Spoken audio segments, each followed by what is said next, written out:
Hey everyone, and welcome to another edition of the Sales Vibe Buyer Hot Seat, the web show where we interview buyers from some of the top companies that you guys are trying to target. And today we are joined by Doug Weeks from Booz and Company, and I'll actually let Doug introduce himself, his title, and his role, and then we'll get into asking him some of the burning questions that sales folks out there want to know. So, Doug, welcome. Thanks for joining us today. Yeah, thanks, John. And fire away with questions. Look, I'm the director of sourcing at Booz and Company. We're a global management strategy consulting firm. We've got offices in 33 countries globally with about 3,000 employees. Roughly 300 million in spend, in indirect spend. So we're purchasing supplies and services across a number of categories that I know you'll have some interest in and look forward to discussing. Good deal. Well, thanks. So $300 million. You said supplies and things like that. So what exactly are you in charge of buying and procuring there at Booz? So, John, that's a good question. I'm in charge of setting the strategy for Booz in terms of finding opportunities we can explore and create synergies on. So, if you think about a global consulting partnership, think about it as a firm owned by 250 partners, which are really like 250 small, unique businesses. My job is to find opportunities between those partners to create scale and leverage and find sourcing opportunities so their individual practices as well as the overall firm can achieve savings and mitigate risk.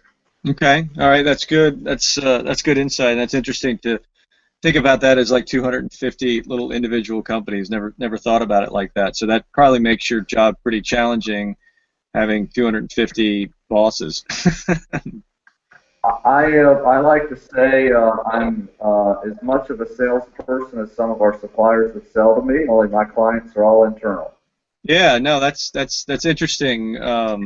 Interesting way to put it, because you're right. You have to sell internally just like someone selling to you. So you've been there for how long doing this?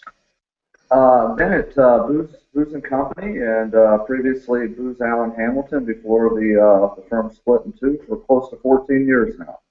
Okay, great. All right, so a lot of experience. So, I think the real question that everybody wants to know, Doug, is, how does a seller engage with you? What is the best method of contact? What sort of info style method gets your attention? As a buyer, you get bombarded, inundated all the time, I'm sure. So, what advice would you give to someone wanting to engage with someone in your position? Yeah, well, that's the $64,000 question, right, John? So I would encourage all of our partners or suppliers to engage with a careful persistence, right? So just understand that across our spend taxonomy, we're looking at an awful lot of different areas across the firm, and at any given time, the focus of investments that we're making could change from one category to another, and so the sales processes can be very quick and they can be very extended. Our preferred approach internally is one that's really described as management by consensus. And what I mean by that is that any group of individuals can make a better decision than any one person. So we go through a process of socializing and engaging a number of different functional and other stakeholders across the firm to make sure and sell that our strategy and what decisions we're making are aligned with their business objectives. So again, I would say it's with careful persistence. Okay, all right, careful persistence. That makes sense. So basically, um, keep following up, take your cues, but basically don't be annoying. It's a fine balance, isn't it? Yeah, it is. And so, kind of along those lines, what is annoying, right? Well, what can a salesperson do that just, annoys the crap out of you? So kind of go to the, hey, don't do this sort of advice. Well, look, we expect our supplier partners and our salespeople to understand our business, right? We want them to be partners and engaged on the business. I guess, and so we want a level of collaboration and communication that's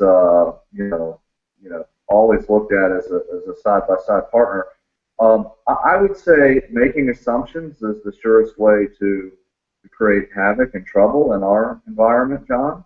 Um, I had a call this week where a salesperson blocked an hour on my calendar to talk about implementation and project management plans for a project that we told them time and time again hasn't been decided on, nor have we set a project team internally, nor do we have the investment budget yet. So it's kind of a waste of my time and theirs to be talking about details, that would be resolved or addressed, post the contract signature. So don't put the cart before the horse.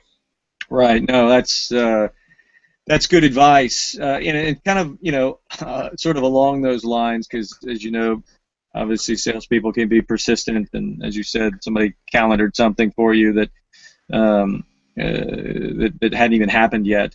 Have you do you ever or have you ever just taken a demo or said, yeah, I'll talk to you, just kind of shut that salesperson up, or are you pretty you kind of pretty straightforward, shoot from the hip, this is the deal, this is where we're at, or what's your stance on that? Look, I think that certainly happened. That's not our preferred approach, and that's not the approach I want to take. I think we've got to be on the same playing field, and we try to keep it honest in that regard. I think when demos and meetings get established, sometimes it's through kind of miscommunication. A lot of our appointments internally are established through our my assistant. Our assistants really drive the calendars in Booz. And so, it might be a meeting that pops up on my calendar where somebody has talked to her and put something on there, and I'm really not sure. I probably haven't done the right job in communicating to her what needs to go on and when. So I think it's important for it's important for me to make sure I'm aligned with the person keeping our calendars internally. But second, I think it's important for the salesperson involved to make sure that when they're trying to schedule a meeting with an executive assistant, that they're very clear in providing information on what the goals are, what the agenda is, what the objectives of the meeting are. So when that does pop onto my calendar, I'm prepared and can change it if necessary. Right. Well, Doug, this has been great. I think insight, and we appreciate your time. I just have one question for you. It doesn't have anything to do with procurement, but I just want to see what you say. A penguin walks into your office right now wearing a sombrero. What does he say, and why is he there? He says, "I'm sorry for bothering you," because he knows I hate penguins, and he's either doing that, or especially if they're from Pittsburgh, right? So he's either doing that or congratulating me on the Capitals winning the Stanley Cup. Ah, so obviously a huge hockey fan. You got it. All right. Strong distaste for penguins.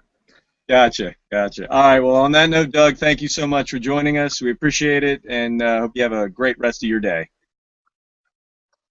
All right, good luck, John. Thank you. Bye-bye.